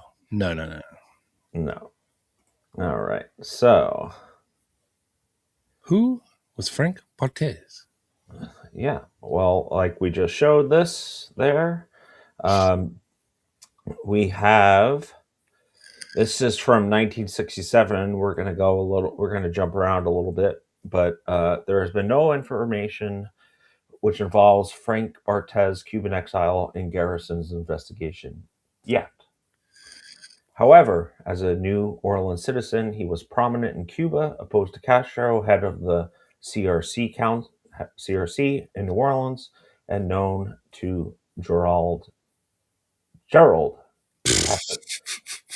Patrick Hemming. Known to Geraldo Rivera.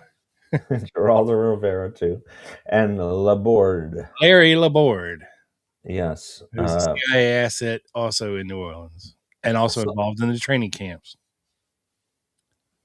Thank you. You're welcome. Subject and alien, former president, we're talking about Bartes here, of the Cuban Railways. Yes. Swinging dick. Yeah, he was pretty big.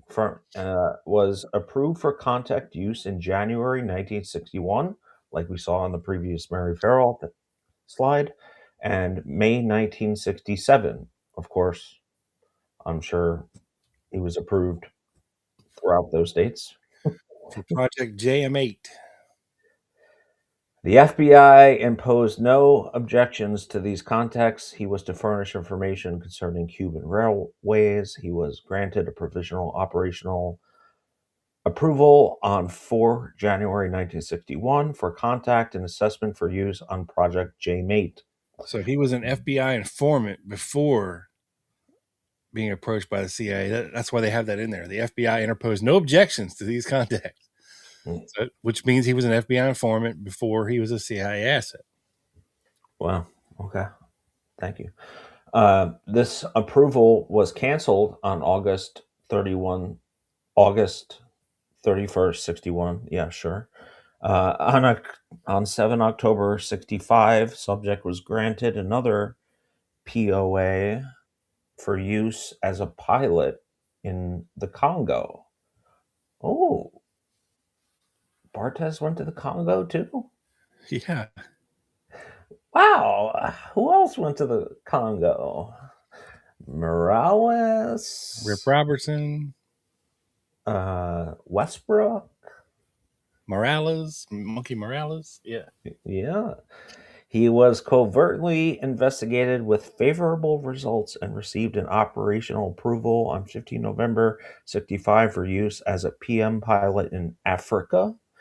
He returned to the United States on February 11, 66, and his clearance was canceled on October 66. So that's interesting. Subject is how old, Rob? 47. No. Say it. 47. 47. 67. Your boy's hockey number. And it's not because of Trump, believe me. Years old. Born in Havana, Cuba. He was formerly president of the Consolidated Railways of Cuba and also owned sugar and rice plantations. He left Cuba because of his opposition to Castro and entered the U.S. on January 4th, 61. An FBI report dated June 14, 63 from Netherlands concerned a visit by Bartes to the New Orleans FBI office in which he offered his services to the U.S. government and said he would be willing to cooperate with the U.S. government in any acceptable plan the U.S. might devise to combat Castro's government, with no thought of personnel gain or favor. On December 20th, 1966, Bartes called the New Orleans Domestic Contact Division, I believe that stands for, to inform that office that his mother had arrived from Cuba and would be willing to provide information. Okay.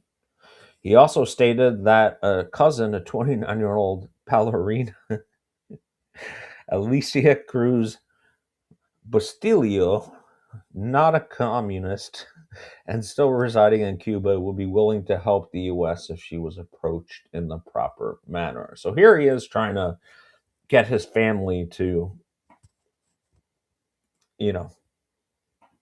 over to the United States and also offer intelligence, right? There is no record of Alicia Bustillo in Office of Security indices and no indication that these offers were acceptable by the agency. This is also just another thing. Bartes appeared, I think this is from the HSCA. New Orleans CRC occupied the Newman Building, of course, 544 Camp Street, 61, 62. Antonio de Verona came to New Orleans to speak on behalf of CRC on November 15th, 63, which is interesting. U.S. government funding for CRC cut off on May 1st. Bartes appeared with Bernier at court hearing and argued with Oswald on August 12th. The same day, Bartes claims to have warned his FBI contact that Oswald was, quote, a dangerous man, end quote. Bartes was also instrumental in bringing Gerald Patrick Hemming to New Orleans in late June of 1962, met with Hemming and two others in Miami. CI Crip for CRC was A.M. Budd, Bartes an informant for CIA's Domestic Contact Division. Guy Bannister found Friends of Democratic Cuba to fundraise for New Orleans CRC group and helps Arcacha Smith get office at 544 Camp Street. Blah, blah, blah. So, interesting stuff here. And let's see. This is HSCA Volume X. Now, real quick, you see, folks, all of these prime suspects in New Orleans, you see how they're all interconnected. They all knew each other. They're all running in the same circles. These names keep popping up over and over. Nothing is a coincidence in New Orleans. Nothing. These people are connected. Yep. I mean, you saw it right there. Guy Bannister founded the Friends of Democratic Cuba to raise money for the CRC. It's strictly a fundraising operation, which we'll get to here in a minute. Okay. I'm an eyewitness inside Bannister's office. 100%. At the time of the Secret Service during the course of the investigation, the Secret Service ascertained that the New Orleans chapter of the CRC had occupied an office at 544 Camp Street for about 6 months during 61 to 62. At that time, Sergio Arcacha Smith was the official CRC delegate. The Secret Service also learned that Arcacha Smith had been fired from his position by the Miami CRC headquarters in early 1962, allegedly because he did not have the confidence of the New Orleans Cuban exile community. And Louis Rebel replaced Arcacha Smith. At the time of the Secret Service investigation, another Cuban exile, Frank Bartes, headed the New Orleans CRC delegation and maintained offices in his home at Metairie, a suburb of New Orleans. After an extensive investigation by the FBI and the Secret Service regarding the possibility that Oswald rented office space at 544 Camp Street, The Warren Report concluded there was no evidence that Oswald ever maintained an office at that address. That is true. The Warren Commission said he didn't, but I'm going to show you a letter from him shortly that might be contrary to that. Then this is just a document talking about him informing on Gerald Patrick Hemming. This is July of 1962. Remember, we talked about how he got Hemming to come to New Orleans in 1962. Informing on his friends. Yep. Bartes advised that the Cuban Revolutionary Front group in New Orleans has approved the idea of looking into possibilities of establishing a training camp in the vicinity of New Orleans, but we have not definitely decided to establish such a camp. Again, these are training camps funded by the CIA and then shut down by the Kennedys via the FBI. Yep. More of the same in the last paragraph here. Then we have a CIA, I believe. No, this might be the rest of the FBI. Bartes, this is the same, rest of the FBI document. Bartes advised that he would keep the FBI advised of any developments in this regard. So, who knows what Bartes was really up to? This is a CIA document talking about Bartes, and I'm not going to read that first section at the very, very bottom. Proposal made to New Orleans Cuban refugee group for the military training of a refugee group in the state of Louisiana, 1962. This is the CIA funding the CRC to open a training camp in the United States for the purpose of training Cuban refugees to attack Cuba and Castro. Right. You have the CIA funding it. You have the FBI trying to shut it down. You have the Kennedy administration trying to shut it down. Post Bay of Pigs. It's a freaking mess. And if you think it didn't piss them off, you're wrong. Right. I'm not gonna, let me see. I'm not gonna read all of this. He's just informing on Hemming and Laborde and Howard K. Yeah. Davis. Right. Which just confirms that he was giving information to both the CIA and the FBI. When Bartes returned to New Orleans, according to him, he contacted the local office of the FBI and asked them if he could, in his words, clear Larrick Laborde. Bartes said that at the time, later, the FBI did contact Revelle and told him it's just a bunch of in the weed stuff that we've already gotten part of. But so this is, and we've talked about this a lot in the show, Rob. This is Lee's August 1st letter to VT Lee of the Fair Play for Cuba Committee. I put a B instead of a P. That is my fault. And he goes, I rented an office in my efforts to start a branch of the FPCC in New Orleans. I rented an office as I planned and was promptly closed 3 days later for some obscure reasons by the renters. They said something about remodeling, etc. I'm sure you understand. So, we talk about Lee having an office on Guy Bannister's 544 camp, Lafayette Street. Apparently, he was kicked out after 3 days. So maybe that lends credence to why only some of his pamphlets had 544 Camp Street on it. I don't know. After that, I worked out of a post office box, and by using, is that spelled wrong? Street demonstrations and some curricular work have sustained a great deal of interest, but no new members. Though the efforts of some Cuban exile gusanos, a street demonstration was attacked and we were officially cautioned by police. This incident robbed me of what support I had, leaving me alone. Nevertheless, thousands of circulars were distributed and many, many pamphlets which your office supplied. Interesting.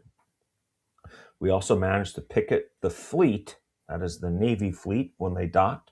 When it came in, and I was surprised at the number of officers who were interested in our literature.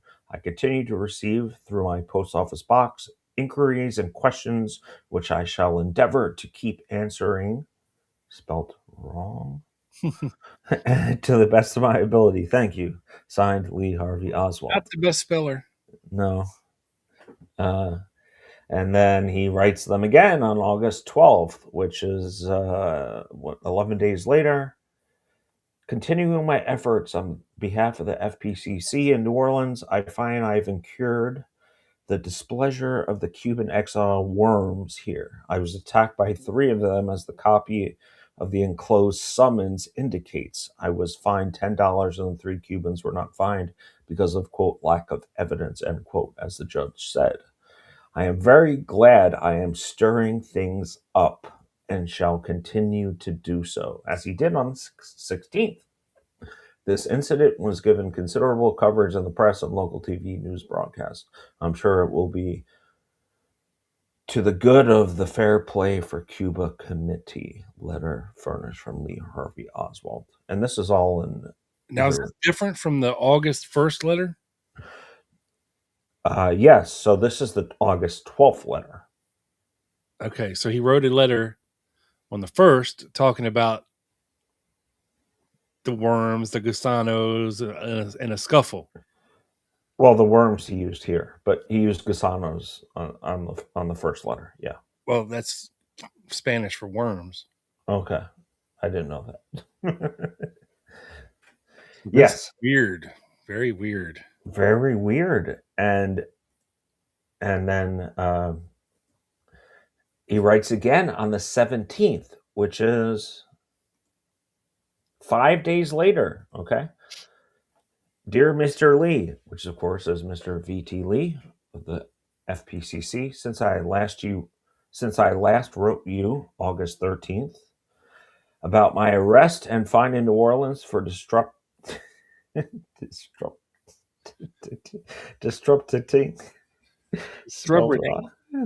literature, which might also... I think you spelled that right. For FPCC, things have been moving pretty fast. On August 16th, I organized a FPCC demonstration of 3 people, right? That's what we just went over with the video. This demonstration was given considerable coverage by WDSU, Channel 6, and also by our Channel 4 TV station. Due to that, I was invited by Bill Stuckey, also spelled wrong, I think. Stuke. Oh, gotta lovely. To appear on his TV show called Latin American Focus at 7:30 p.m. Saturdays, WTSU Channel 6. Otherwise known as Latin Listening Post. Yeah. After this 15-minute interview, which was filmed on magnetic type at 4 p.m. for rebroadcast at 7:30, I was flooded with callers and invitations to debate, etc., as well as people interested in joining the FPCC New Orleans branch. That then is what happened up to this day and hour. You can, I think, be happy with the developing situation here in New Orleans. I would, however, like to ask you to rush to more literature, particularly the white sheet Truth About Cuba, regarding government restrictions on travel, as I am quickly running out. Rooney. Yeah, running spelled wrong. Yours truly, Lee H. Oswald. And I thought that was interesting, Rob. Right? Like multiple letters within less than 3 weeks. Crazy. I don't know, James. Your guess is as good as ours.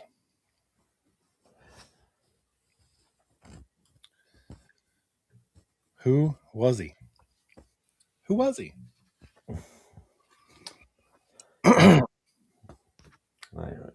That's All right, so back to me here.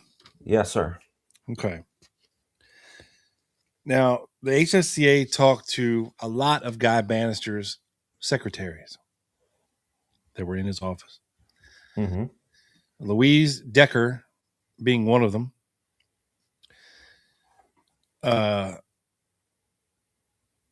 She didn't work there long. And in fact, she didn't work there in 1963. But she worked in his office from October of 61 to January of 62, which is prime Castro hating season. Okay. Subject was located at her place of employment at the Civilian Defense Office in Slidell, Louisiana. Trey. She states she is now married and resides at Box 771 M Bayou, Liberty Road, Slidell, Louisiana. So the following is the synopsis of said interview. And then again, this was done on May 12th, 78. So for the HSCA. Subject states she was employed at Guy Bannister's office for only 3 months, but while there, she observed numerous persons entering and leaving his office. She helped set up his files using an FBI filing system. She stated that Bannister had files on everyone, including Castro. Sergio Arcacha Smith and Bannister had frequent talks about raising funds in the office.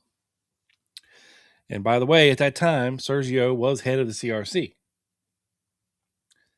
and was running meetings out of 544 Camp Street, same building Bannister had his office.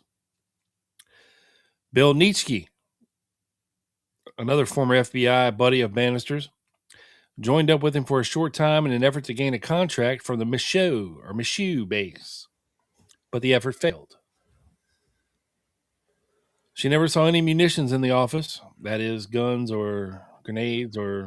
Wasn't Bill Nietzsche the person that discovered Bannister dead? Yes. Well, wow. Or went to the house. Yeah, his other Gumar found him and she called Bill. Right. And then they broke in the house and yeah. Wow. Okay. David Ferrie visited his office frequently, but she never saw Clay Shaw at the office. Okay. She heard about Bannister and Jack Martin's dispute from Joe Newborough. She saw Carlos Quiroga, Grady Durham, David Lewis, and Delphine Roberts in Bannister's office frequently. Again, Carlos Quiroga, Grady Durham, who he founded his Cuba thing with, David Lewis, one of Jack Martin's little protege buddies, who said some interesting things, and Delphine. Yeah, Friends of Democratic Cuba. Yes. Yeah. A photo book supplied by this committee, numbered in sequential order from 1 to 110, was shown to Louise Decker. With photos 72 and 73 missing, was viewed by subject with negative results. After a discussion about the photos, the subject identified the following: Jack Martin, David Ferrie, Guy Bannister, Carlos Quiroga, yada, yada, yada. Subject further states that Bannister was an arch conservative and made calls to Washington frequently, and to her knowledge received direct calls from J. Edgar Hoover frequently. Yeah.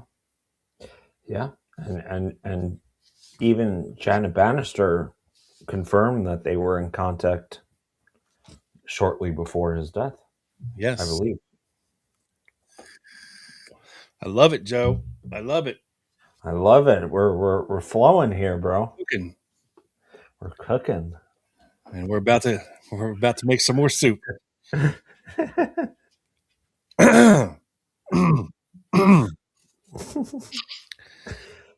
Deputy Leonard Spears from the East Baton Rouge Parish Sheriff's Office advised us on December 5th, 1963. This is the FBI, by the way. That sometime within the 24-hour period following the assassination of Kennedy, a film strip was shown on one of the local TV stations. This strip was from station WDSU in New Orleans, which we just saw, and reflected the activities of Oswald and others in that city concerning distribution of pamphlets for the Fair Play for Cuba Committee in the summer of 63. One of the individuals passing out pamphlets was recognized by Spears. Okay. And it wasn't Charles Steele. It was the other guy. Okay.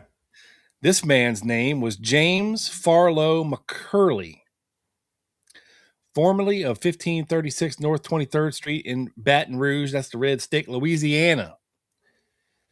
McCurley is a suspected homosexual. And in connection with these homosexual activities, he uses the name Madeir. You can just call me Madeir, Joe. Madeir. Okay. I'll call you that from now Oh, on. Madeir, stop it. Stop it. Stop it, Medea. McCurley was arrested by the Sheriff's Office and City Police Department on March 16th, 1963.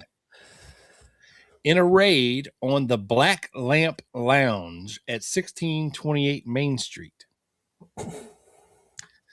So, That sounds a little sus. you reckon? McCurley has several previous arrests by the Baton Rouge and Beaumont, Texas police departments. Most of these are for Joe disorderly conduct, although one charge is for rape. And probably not of a woman. Not that that's any better, but you understand. Yeah, yes. Spears stated that in viewing the film strip, McCurley was actually shown passing out the leaflets, and when he ran out of the leaflets, he walked over to Oswald and received a new supply. McCurley has previously been employed as a cook for Tottle House in both Baton Rouge and New Orleans. His date of birth is 11/24/37. He is a white male, 6 foot 2.5 inches tall, weighing 175 pounds, brown hair, and blue eyes. His FBI number is 299-397D. The last arrest known to Louisiana authorities was on March 22nd, 63, when he was arrested with his brother. Okay, so we have James Farlow McCurley and his brother now, Richard Lech McCurley, on a charge of disorderly conduct. Oh, by the way, Joe, his brother Richard McCurley is also a suspected homosexual. Records of the Baton Rouge Police Department reflect that Richard was born February 20th, 1936, as a white male, 6'1", 173 pounds, brown hair, and hazel eyes. His last known address is 1536 North 23rd Street, Baton Rouge, Louisiana, and his FBI number is 649-613B. Richard has also been employed as a cook by the Tottle House in the Baton Rouge area. Now, I don't know if this is like a Waffle House competitor or what. I love Waffle House. Damn it. Oh, man, the second page didn't come out when I printed it. Look. Oh, no. It's going into the burn barrel. Oh, man, there was some juicy stuff on that page. Damn it. And I think this is a good time, Rob, to recognize Dick McCurley, stage name. Oh, Richard Dick McCurley. On our members only, not 2 days ago, last Wednesday, Sally identified James Hostie's younger brother as John Thomas Hostie of none other than the New Orleans PD. Yes. And that was a really good find, and I just want to give her credit for that because we Well, forgot. I identified him, and she confirmed. Yeah, yeah, and she sent me a lot of corroborating evidence, obituaries, and other things. I'm not going to send to my email and try to put on my PowerPoint now, but good work, Sally. And Yes. isn't that crazy? I mean, imagine that type of source, right? If you're hosty, having your brother on the force of the NOPD, you know, Craziness. craziness. And, just to sum all this up, Joe, I think I'll save this other thing I got for members only next week because we're running a little long in the tooth here. But As we like to do. as happens. But there's a lot of juicy information and tidbits here, folks. We go back to New Orleans often and just find treasure troves of shit. Now, it doesn't mean anything. I mean, it could mean something, but it does prove that all these guys are connected, or they know each other, or they're FBI informants, or they're CIA sponsored, and they are all surrounding Lee Harvey Oswald. I wish I had a nickel for everybody who says that they saw Lee Harvey Oswald handing out leaflets on Canal Street. I mean, it must have been a full house, Joe, of people, including Dean Andrews, Horace Pena, Bartes, the McCurley brothers. It's like everybody and their brother just happened to be in front of the Trade Mart on Canal Street, or just happened to be at the fracas. Yeah. It's insane how many people said that they saw this. So there had to be an announcement of some sorts, or some communication between parties that was like, shit's about to go down today. You might want to be there to check it out. Yeah. I don't know, but it's a lot. Especially when you talked about that the FBI was possibly taking photos from across the street. Yeah. Of the fracas. Great. Totto House locations were later converted to steak and egg kitchens. So something like a Waffle House before Waffle House. Totto House. Okay. Nice. Yeah, I wish I wish there was a Texas to Portal History DPD document collection in New Orleans, and maybe there is, and we just don't know about it, and it's online. But I wanted to highlight a comment from James Smith earlier. Bartes isn't in the Congo group photo unless he's listed under an AKA, and I believe he is referring to the picture of Rene Garcia with the umbrella and Rip Robertson and all the other Cubans and Scafuzas in Congo. I don't know if Frank Bartes was in that photo. He might be. We will ask David Boylan next time he comes on in April, for sure. Possible. I'm going to ask that. I'm writing it down. So, and also, Joe, I didn't get around to printing it out, but there was a 45-page interview that was done by the HSCA with Raymond Brashears. The Reverend Raymond Brashears, leader of the Lavender Panthers. Yes. And I know he was interviewed extensively by Garrison, but the HSCA stuff is pure gold. Yeah. And, he was a friend of David Ferrie. Wasn't he on that ice skating trip too? No, he wasn't. Okay. He was a friend of David Ferrie, I think starting in like 65. So he wasn't his friend in 1963, but later. Got it. And what he says, David Ferrie told him all kinds of shit. Like, all kinds of shit. I bet. I mean, when you're doing drugs and you're hosting parties, loose lips sink ships. Grip dicks. Yes. Yeah. Whatever you just said, Joe. Get what I just said. Whatever I tried to say. Yeah, and that, Tony. Yeah. That is one of the more mysterious things as compared to the Doyle film, who I think was coincidental. Yeah.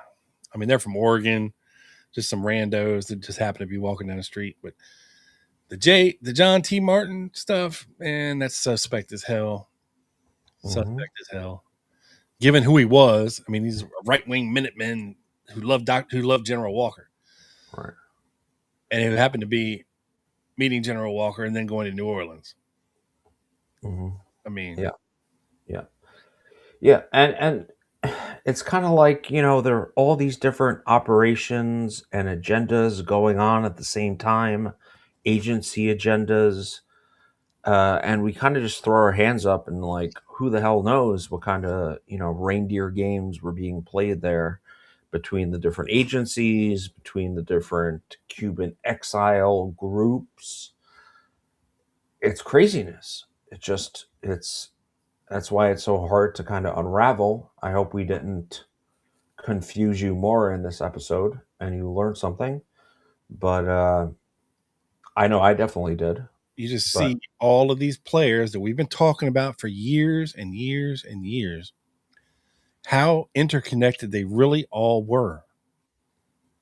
And they were all surrounding Oswald in the summer of '63 prior to the assassination, like sharks with blood in the water.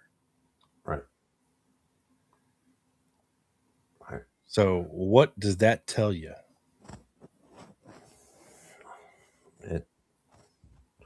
There was an operational interest in Oswald. But see, that also makes me think too, Joe, because it goes from that extreme where Oswald is up VT Lee's ass and he's all about FPCC and all about all this shit and provoking the Cubans and all this stuff, right?